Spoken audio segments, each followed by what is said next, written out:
Hello everyone, বলেছিলাম নাতিন জামাই। আজকে রাত্রের আয়োজনে এই নাতিন জামাই আছে, কারণ আজকে জামাই বাজার জামাই দিচ্ছে, সেজন্য খেতে চলে আসলাম। মানে বিয়ে খেয়েছি ওনাদের বাসায়। এখন যদি এটা যদি না খাই তাহলে আমার কমপ্লিট হবে না, আর আমার আটটু মোটা হইতে হবে। এজন্য ফুল ফিল করার জন্য আমি চলে আসছি পুরো টিম নিয়ে। কাকি, তোমার কেমন লাগছে? আমার খুবই ভালো লাগতেছে।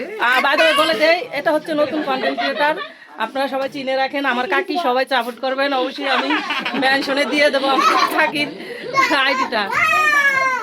তো তোমাদের নতুন জীবন কিরকম চলছে? অনেক খুবই লজ্জা হইতেছে। দেখ, লজ্জার কিছু নাই। কি দাদু, আসো আসো। সুন্দর সুন্দর কবিতা বলবা? একটা কবিতা বলো তো। ডালিম গাছে মৌ, হ্যাঁ, তারপরে এত ডাকি তবু কথা কানা কেন? বউ বউ। তো যাই হোক, এসেছি যেহেতু, কে যেন বলেছিল, ওদেরকে তো দেখছি। তো সবাই ব্যস্ত আছে যে যার মতন। বাচ্চারা ওখানে খেলাধুলা করছে, ও এখানে ভাত খাওয়াচ্ছে। আয়োজনে কি কি আছে সেটা নিয়ে একটু কথা বলতেছি। সব রান্নাবান্না হচ্ছে এখানে, অনেকে মিলে করতেছে।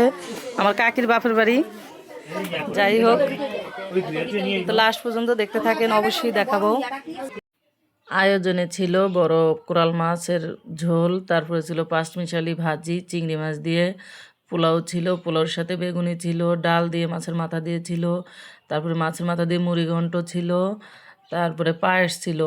খুব সুন্দর আয়োজন হয়েছে, অনেক বড় আয়োজন, প্রায় 70 জনের মতন লোক হয়েছে। তো আমরা খেতে বসে গেছি, আমাদের প্রথম বেচ ছিল, যেহেতু আমরা চলে আসবো সেজন্য। তো এখানে বাচ্চারা সবাই খেলাধুলা করতেছিল। সবাই ভালো থাকবেন, ধন্যবাদ।